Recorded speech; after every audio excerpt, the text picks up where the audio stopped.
Well, boy, you get applause for that. Yeah, you are doing really well until the last sentence. No, the last sentence was the whole point. Yeah, well, but up till then it was a really interesting analysis, and then, you know, I hate Republicans really a lot, and I would do everything to get rid of them. Now, I think that the elections in November are so central. I think people really don't realize how important it is to get rid of him now. The Democratic Party is a shell of its former self, but I think we can put new life into it if we get rid of him now. But to call them fascist or neo-fascist, or to even say that they are explicitly trying to establish dictatorship, that's now. But here I think the serious point. Okay, so let me forget that part. The really serious point you're making, and I think this is a point that actually Paul Berman, who at some point was very close to you, but now has some reservations, has also put almost the same way as the gentleman just did. Berman said basically I was always right, except that I was wrong about the agent. This agent could not have accomplished the thing that I expected it to accomplish back in 2002, because they don't believe in nation building, they don't really believe in democracy, they don't really, they have interest in the region which are selfish and which are tied up with very specific political and even sub-political interests. And so the mistake was to think that any agent could accomplish. That's, and I think that. No, that agent.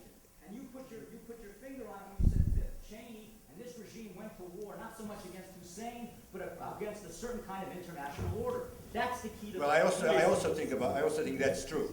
Yeah. Let's take another question. You're in the middle. Yeah. I agree with what Mr. Hitchens said in terms of this war, which is in a lot of ways cultural, but I disagree in the sense that it's something, I mean, you didn't really say this, but you made it imply that it's newer than we think. I think it's something that's been going on for a long time.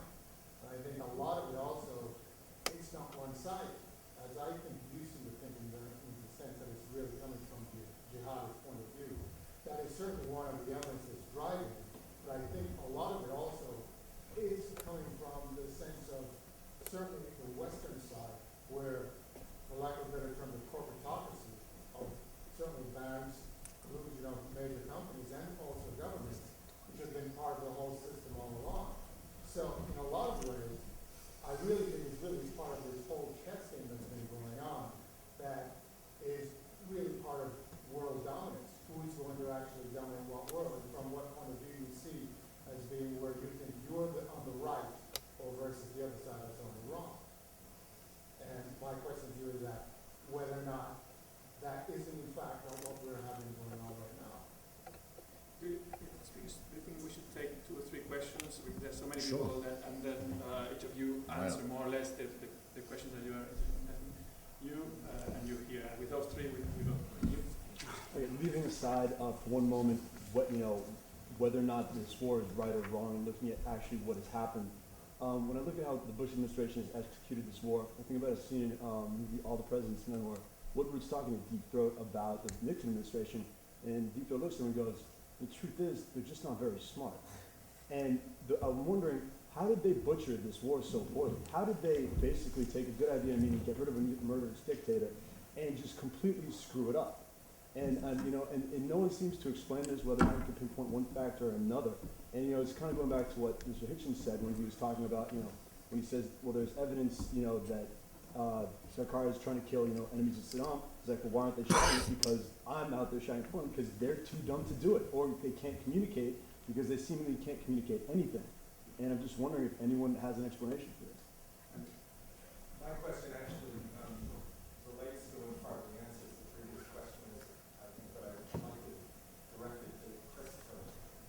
It seems to me the only salient question at this point is what happens if the Iraq effort fails, and what's going on with it right now. And the most troubling article I read recently was the James Fallows piece in the Atlantic in December, which analyzed the lack of security and the decisions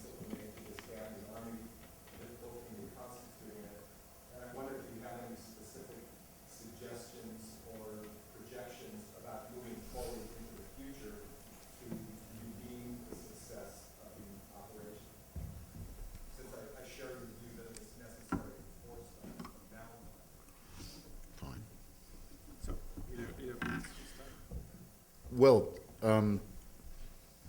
this might sound, We're going to have other questions after Yeah, that. each time we get three Okay, go on. questions, All right, both of good. you answer Okay. more or less whatever. I just want to know because, you know. to answer the last two, if I can, together, you can't call it an original sin, but the great mistake was, strangely enough, having directed all this rhetoric at Iraq, or rather its regime and its leader, strange enough to underestimate how bad things were there. To underestimate how the sort of things I was talking about earlier, the complete atomization and shattering and maiming and traumatizing of society, the ruin of the human. Sorry, I will. I'll go with him to the exit. Yeah, come back.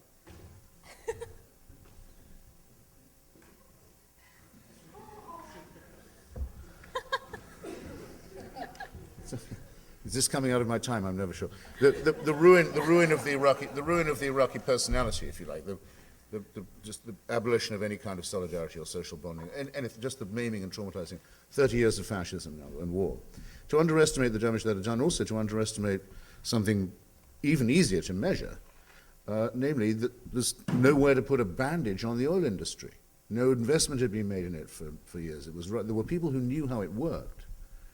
But it was like the Ankara telephone system used to be, or the Istanbul telephone system. Once the person who knew how it worked died, it didn't work anymore. That bad. I mean, the whole country needs to be redone. That's why I wish the international community had said to the president when he first proposed this, yes, we should all get together and discuss how much the World Bank's going to have to come up with, what to do about the oil fields, what to do about the devastation of the ecology, what to do about the slums and the underclass and the damage done by the sanctions, all of this. It's much, much, much, much worse than we thought. Now, this is not intended as a consoling point, obviously, but it does invite you to think, I hope, of what Iraq would have been like if it had been let to rot and crash any further, if we'd waited to see what the implosion of the country and the society would have looked like. That wasn't my question. Well, no, but I mean, I take your you see, yeah, well, I think it needs to be borne in mind every time. Because in a way, I'm not trying to have this both ways, but in a way, the chaos and misery and strain and sectarianism that you see in Iraq now is the proof of the need for regime change in the first place. Okay? Because picture what it would have been like unchanged. You'd have had to intervene under much worse, more Rwandan